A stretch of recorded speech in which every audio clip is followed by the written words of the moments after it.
A paz do Senhor Jesus, graças a Deus estamos aqui para mais uma pré-aula no nosso canal. Você é muito bem-vindo, meu irmão, minha irmã, e eu quero aqui dizer que nós oramos por cada um dos inscritos. Quero agradecer de coração cada um dos irmãos que cada semana tem aí clicado aí no inscreva-se, né? E desde já quero convidar você que está aí assistindo e ainda não é inscrito, clica aí, tá? Se inscreva no canal, clique no sininho, aproveita já para deixar o curtir, que depois você finda esquecendo, tá? Clica no joinha aí e vamos seguir.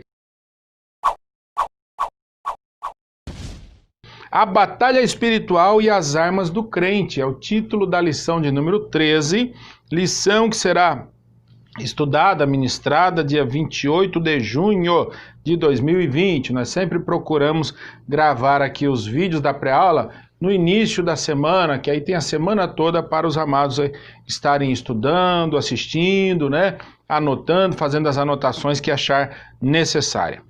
Textuário. Revesti-vos de toda a armadura de Deus, para que possais estar firmes contra as astutas ciladas do diabo. Efésios capítulo 6 e o versículo de número 11. A verdade prática diz assim: o uso da armadura de Deus assegura a vitória do crente no campo da batalha espiritual. Não tem como vencer a batalha se não for na dependência de Deus. Eu, como ser humano, encarar uma batalha espiritual, acreditando no meu saber, na minha força física, ou em qualquer coisa alcançada secularmente nessa terra, não terei êxito, não terei vitória. Nós precisamos depender de Deus, por isso precisa fazer uso da armadura espiritual. Leitura bíblica em classe está em Efésios capítulo 6, do versículo 10 ao versículo 20. Você pode pausar o seu vídeo e fazer a leitura neste momento. Muito bem, meus amados, essa lição vai tratar sobre batalha espiritual, né? O título já está falando, a batalha espiritual e as armas do crente. Então, já quero te lembrar de compartilhar essa pré-aula com aquelas pessoas que talvez estejam precisando de alguma orientação na questão de batalha espiritual. Conhece alguém que está passando por alguma luta espiritual? Compartilhe esse entendimento, esse estudo do capítulo 6 da carta aos Efésios, que acredito que vai ajudar. Tópico 1. O preparo espiritual do crente para a batalha. O crente não pode entrar na batalha sem primeiro se preparar. Olhe agora com os olhos da sua imaginação, olhe para o exército, olhe para as forças armadas. Qual é o exército que vai entrar numa guerra sem preparo? O batalhão está lá em constante trabalho de preparação física, treinamento com as armas, treinamento de estratégias. Então, enquanto não há tempo de guerra, no tempo de paz, estão se preparando, tem que estar sempre atento. Primeiro subtópico, fortalecidos no poder do Senhor. O versículo 10 diz: fortalecei-vos no Senhor e na força do seu poder. Indica que não temos poder em nós mesmos. O crente, então, para entrar numa guerra espiritual, precisa de poder. Mas se nós não nascemos com esse poder, não temos ele naturalmente na nossa vida como seres humanos, então precisamos buscar na fonte. E a fonte é o Senhor nosso Deus. Fortalecei-vos no Senhor e na força do seu poder. Por isso precisamos estar fortalecidos por meio da renovação da nossa mente, vida em santidade e buscar ser cheios do Espírito Santo. Caminhando nesse caminho de 3 passos fundamentais, o crente vai sair vitorioso na hora da batalha espiritual. Renovação da mente a cada dia, dentro da palavra de Deus, de acordo com a vontade de Deus, a mente precisa ser renovada. Vida em santidade, sem a qual ninguém verá o Senhor, e buscar ser cheio do Espírito Santo. Não vos embriagueis com o vinho em que há contenda, mas enchei-vos do Espírito Santo. Conhecer as Escrituras sem a devida obediência e frequentar os cultos sem a genuína conversão não são suficientes. Tiago escreve dizendo assim para nós, no capítulo 1 e o versículo 22. E sede cumpridores da palavra, e não somente ouvintes, enganando-vos com falsos discursos. Eu costumo dizer, gostar de ouvir a palavra de Deus, gostar de frequentar aos cultos de vez em quando, gostar de receber um culto no seu lar, na sua casa, é uma coisa. Acompanhar na internet, no rádio, na televisão, isso é o começo. Esse respeito à palavra de Deus e sentir bem, achar algo agradável que a palavra de Deus seja ministrada para a sua família, isso é um bom começo, tá? Mas olha o que está dizendo, vou repetir. Conhecer as Escrituras sem a devida obediência e frequentar os cultos sem a genuína conversão, agora sim, não são suficientes. Ir ao culto como um ritual semanal, ou em alguns casos, mensal, pedir um culto na sua casa, no aniversário, numa celebração de alguma data importante para a família, uma vez por ano, não vai resolver na hora da batalha espiritual. Nós precisamos frequentar os cultos, porém, deixando que Deus venha fazer na nossa vida uma genuína transformação. Conversão significa mudar a rota, mudar a direção. A gente andava em um caminho, a gente andava em caminhos tortuosos, agora a gente precisa converter, mudar a direção e acertar para que agora, daqui para frente, esse caminho traçado seja um caminho reto e de acordo com a palavra do eterno Deus. Subtópico de número 2. Vigilantes em toda oração e súplica. Diz assim, Paulo enfatiza a necessidade de uma vida cristã permeada pela prática da oração. Uma luta espiritual, vamos guerrear contra espíritos do mal. Como que nós vamos entrar sem a prática da oração? A gente entrar numa situação dessa como curioso é perigoso, é muito arriscado. Nós já ouvimos vários relatos, testemunhos de pessoas que se deram muito mal. E acredito que os irmãos já ouviram também falar de certas pessoas que entraram em batalhas espirituais sem os devidos preparativos, principalmente a vida de oração. É essencial, tá? A vida de oração é fundamental na vida do soldado de Cristo que deseja orar e guerrear, entrar neste campo de batalha contra as hostes da maldade, que nós vamos ver detalhes daqui a instantes. A expressão que diz, orando em todo o tempo, com toda a oração e súplica no Espírito, contida aí no versículo de número 18, aí da leitura bíblica em classe, os amados podem conferir, significa clamar pelo favor divino em qualquer circunstância e oportunidade.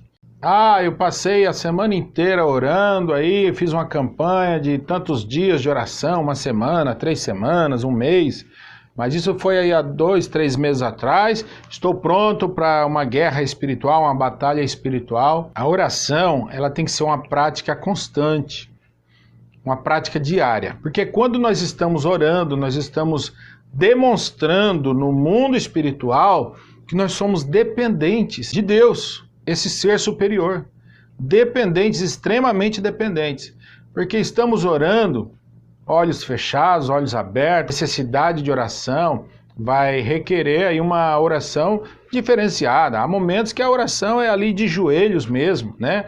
No clamor, na extrema dependência, ato de se humilhar diante de Deus, né? É gostoso, muito bom orar de joelhos, mas já existe momentos que você vai orar de pé, tá? Vai orar de pé. Existem situações que você pode orar até em cima de uma árvore, agarrado no galho para não cair, né? Porque não tem ali o seu espaço para ajoelhar, não vai orar. Então, a oração em si, independente da posição que você está na hora de orar, ela mostra dependência do Criador, nós dependemos dele. Nós somos pequenos diante da grandeza do Senhor. Então, na oração, nós nos esvaziamos de nós mesmos e declaramos nossa total dependência do eterno Deus. Amém, queridos? O poeta Daniel Santos, de Goiás, ele diz na letra de uma de suas canções: se eu não puder lutar de pé, eu me ajoelho e oro. Olha que tremendo. Essa frase, a primeira vez que eu ouvi essa canção, eu me arrepiei ouvindo essa frase. E cada vez, no início, ainda estava ali acostumando com aquela canção, eu meditava nessa frase, uma frase muito forte. Se eu não puder lutar de pé, é o quê? O soldado, com toda aquela armadura, com todas as suas armas. Se eu não puder lutar de pé contra o inimigo, eu me ajoelho e oro. Você está entendendo? Então, a oração mostra a nossa dependência que nós temos diante da grandeza do eterno Deus e diante de reconhecer a nossa pequenez. Amém? Tópico de número 2, conhecendo o campo da batalha espiritual. Subtópico 1, as astutas ciladas do diabo. Ciladas do diabo indica que são armadilhas articuladas perversamente pelo reino das trevas. O líder desse reino é identificado como diabolos. Significa o quê? Caluniador, acusador. E eu quero fazer uso aqui de uma passagem que está no livro de Apocalipse, capítulo 12, o versículo 10. Acompanhe comigo. E ouvi uma grande voz no céu que dizia: agora é chegada a salvação, e a força, e o reino do nosso Deus, e o poder do seu Cristo, porque já o acusador de nossos irmãos é derrubado, o qual diante do nosso Deus os acusava de dia e de noite. O trabalho do nosso adversário é acusar. Ele prepara as armadilhas, ele coloca as tentações diante do indivíduo, diante do crente, mas também no coletivo, diante da igreja. Muito cuidado aí. Esse ataque do inimigo, ele tanto é no individual, cada um de nós sofremos ataques, mas também ele vem no coletivo contra toda a igreja, tá? Ele prepara os laços, prepara os tropeços, com o propósito de destruir a igreja do Senhor Jesus. E algumas de suas astúcias são confundir a mentira com a verdade. Isso aí é muito comum. Dentro de um ambiente de estudo da palavra de Deus, um ambiente de ministração da palavra de Deus, Satanás coloca uma seta de confusão, invertendo a palavra, colocando na mente de alguém uma distorção da palavra de Deus. É onde surgem as seitas e heresias, né? Segundo aqui, deturpar as escrituras. Terceiro, dissimular e induzir a dissimulação. Quarto, fazer falsos sinais, falsos milagres, falsas curas, tá? Muito cuidado com isso. Fazer acusações, semear incredulidade e promover ideologias anticristãs. E, infelizmente, isso tem aumentado, isso tem crescido. Pessoas que recentemente aí pregavam a palavra de Deus dentro do evangelho, dentro da verdade, se deixam levar pela vaidade e começam a praticar falsos ensinamentos, uma tendência anticristã. Por isso, voltando lá atrás, estarmos revestidos da oração. A oração tem que ser uma prática na vida do crente. Essa batalha espiritual não é simplesmente quando você é chamado para ir orar por alguém que está possesso de demônios. Não. O diabo também trabalha silenciosamente. Então essa batalha é constante, tá? É um engano pensar que uma batalha espiritual é um momento de orar pela libertação de alguém. O conflito contra o reino das trevas. Paulo enfatiza que esse conflito não é contra a carne e contra o sangue. Infelizmente, tem muitas pessoas que, por falar em luta com demônios, por falar em momento de libertação espiritual, orar por libertação, infelizmente, nós já vimos algumas cenas terríveis da pessoa usar a força física contra uma pessoa que está com problema espiritual, possessão demoníaca, né? De jogar para o chão e ficar maltratando a pessoa e puxa o braço para trás, torcendo o braço da pessoa.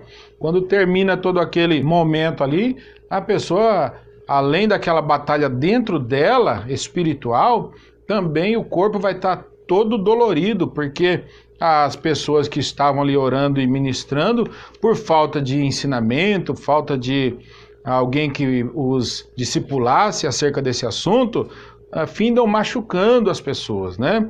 Já vi pessoalmente, isso já vi acontecer já na minha frente. Depois a gente tem que orientar a pessoa, não é assim e tal, né? O demônio não vai sair por causa do teu grito na orelha da pessoa, não, no ouvido da pessoa, né? O demônio sai pela autoridade que há no nome de Jesus e de acordo com a vida daquele que está ministrando a oração. A vida em santidade, foi falado ali no tópico anterior, tá? Vida em santificação, isso é muito importante, tá? Vamos seguir? Não se trata de lutar contra o ser humano, mas contra o reino das trevas nas regiões celestiais. O conflito é contra hostes que, debaixo da autoridade do diabo, mantém os homens na escuridão. Olha aí, quero lhe chamar aqui para mais um versículo bíblico. 1 de João, capítulo 5, versículo 19. Sabemos que somos de Deus e que todo este mundo está no maligno. Nós somos de Deus, porém o mundo onde nós vivemos e temos que conviver diariamente com muitas pessoas de diversas naturezas, este mundo jaz no maligno. Este mundo está no maligno. Então, Satanás, infelizmente, lançou muitas pessoas num mundo de escuridão. Cabe à Igreja do Senhor pregar o Evangelho, levar esta mensagem que traz luz para a vida daqueles que andam ainda em trevas. Bendito seja o nome do eterno Deus. O cenário do campo de batalha do soldado é espiritual. Confira aí na leitura bíblica em classe, capítulo 6, versículos 11 e 12, diz assim, ó: revesti-vos de toda a armadura de Deus, para que possais estar firmes contra as astutas ciladas do diabo. Porque não temos que lutar contra a carne e o sangue, mas sim contra os principados, contra as potestades, contra os príncipes das trevas deste século, contra as hostes espirituais da maldade nos lugares celestiais. O campo de batalha é justamente no que chamamos de regiões celestiais ou lugares celestiais, tá? Nós aprendemos que é esse espaço entre a terra onde nós pisamos, o solo onde nós andamos, até a altura visível, céu que contemplamos com os nossos olhos. Então, nessa região, tá? Nessa região, os demônios aí trabalham querendo impedir a sua felicidade, a nossa felicidade e a nossa paz. Essa luta se dá tanto na área individual quanto na área coletiva da igreja, como nós mencionamos há poucos instantes. Essa luta, essa batalha, essa peleja, tanto ela pode vir na vida de um crente, como também o ataque pode ser maciço contra a igreja inteira. A igreja precisa ter vida de oração. O crente individualmente precisa ter seu compromisso de oração. Passamos aí, ou estamos ainda enfrentando esse tempo de quarentena por conta da pandemia. As reuniões nos templos, nas congregações, ficaram proibidas devido aos decretos, né? E o que acontece? Eu não vou orar porque eu não posso orar lá na igreja junto com os meus irmãos. Aí cai no fracasso, né? A pessoa, como indivíduo, tem que entender da sua responsabilidade diante de Deus. Vida de oração, porque é assim que nós vamos ter mais comunhão com o eterno Deus. Quanto mais nós oramos, mais nós temos afinidade com o nosso Deus. É como você falar: eu vou voltar lá na casa daquela pessoa, gostei de conversar com ela, passei lá 20 minutos conversando, foi uma conversa agradável. Na outra visita, você já vai passar 40 minutos. Na outra visita, talvez demore mais de 1 hora. Então, a nossa vida de oração é dessa forma.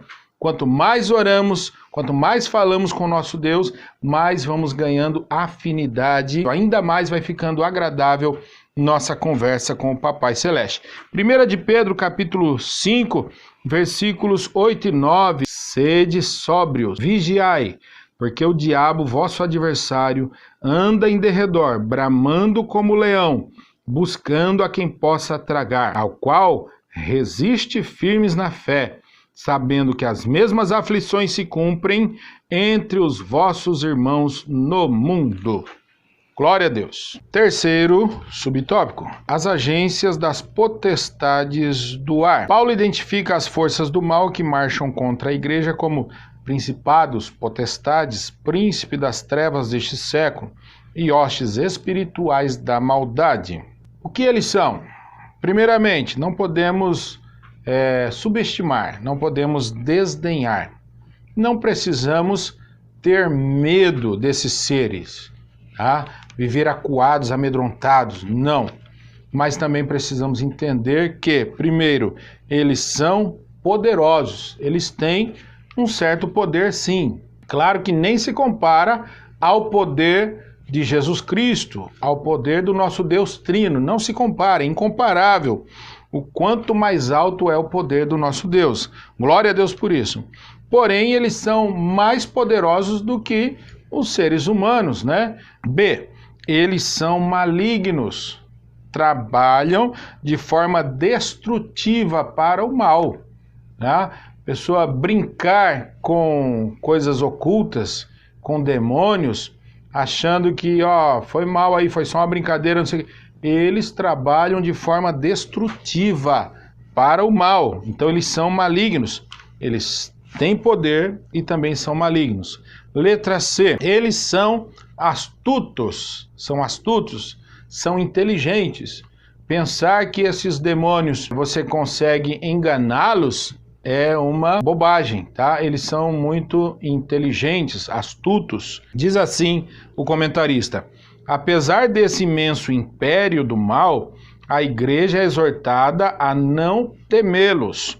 Somos incentivados a lutar e, sobretudo, a vencer, glória a Deus, pois o Senhor da igreja está elevado ao nível acima de todo principado e poder, e potestade e domínio, segundo está em Efésios capítulo 1 e o versículo 21, o amado pode conferir na sua Bíblia.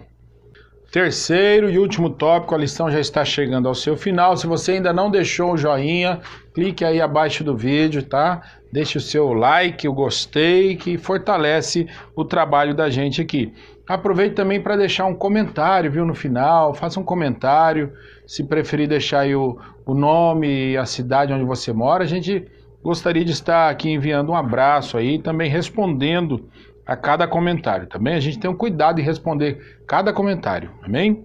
O título desse último tópico diz: as armas espirituais indispensáveis ao crente. Soldado para ir para a guerra, principalmente olhando aqui para os tempos bíblicos, a visão de Paulo era os soldados romanos, era soldados de cada exército da sua época, do seu contexto. Ele olhando para toda aquela armadura, ele viu um simbolismo também para aplicar na vida do crente. Primeiro subtópico, a armadura completa. A expressão que diz toda a armadura traduz o termo grego panóplia, que significa a armadura completa de um soldado fortemente armado. Você confere aí em Efésios 6, versículos 11 e 13. Na carta, a orientação não é para usar armas próprias, mas tomar o equipamento dado por Deus, resistir bravamente e marchar contra as potestades do ar. Cada soldado tinha suas armas próprias, seus calçados, seu capacete, seu escudo, sua espada, sua couraça, o seu cinto. Porém, era para deixar essa arma de lado e tomar, sobretudo, a armadura de Deus, amém?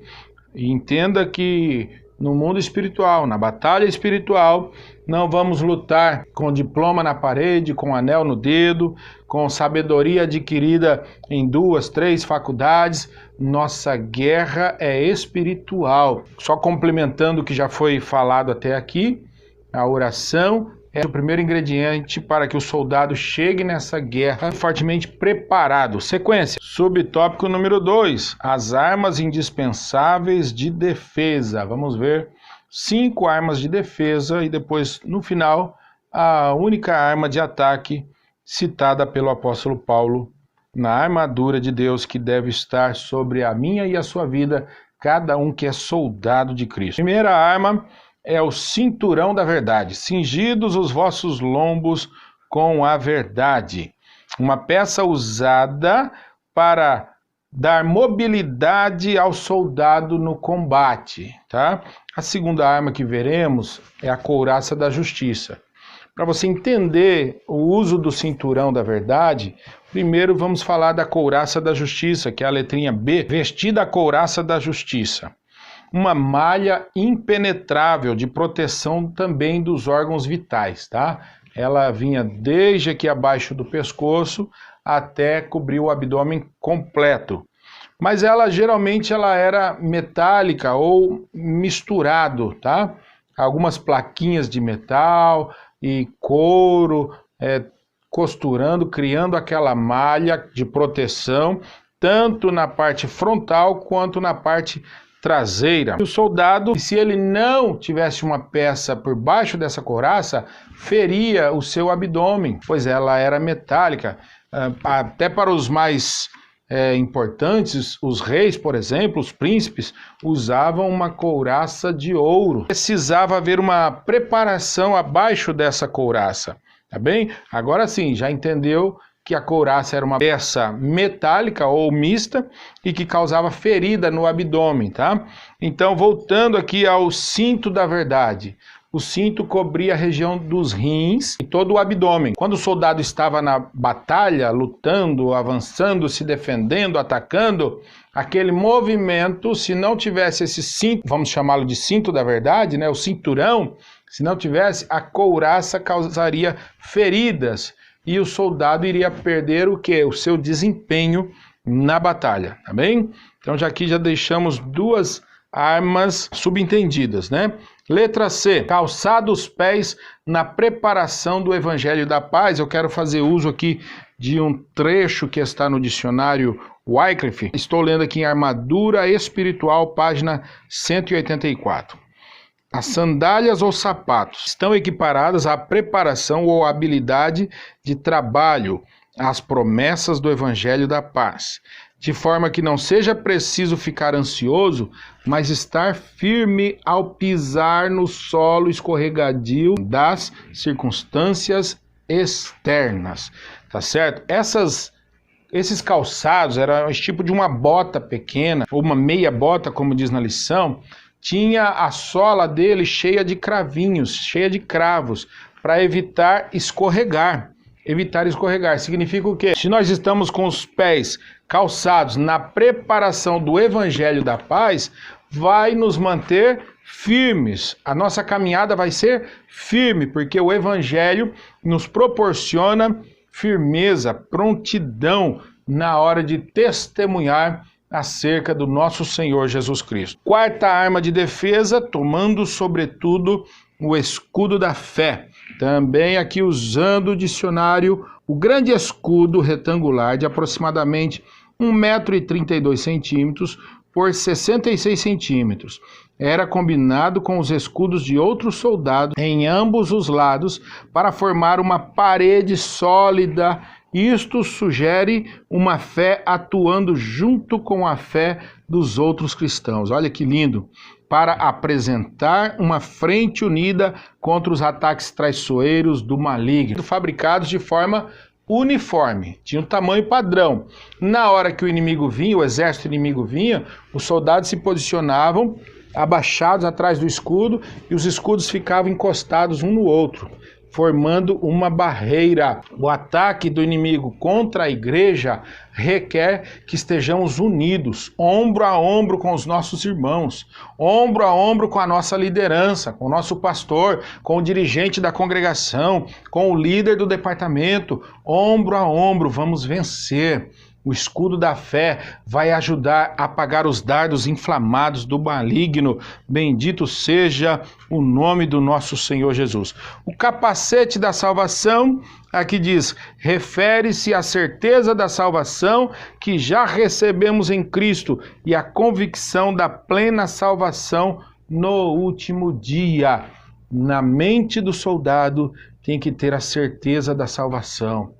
A cabeça precisa estar protegida para que o inimigo não assopre no ouvido do crente palavras de desânimo.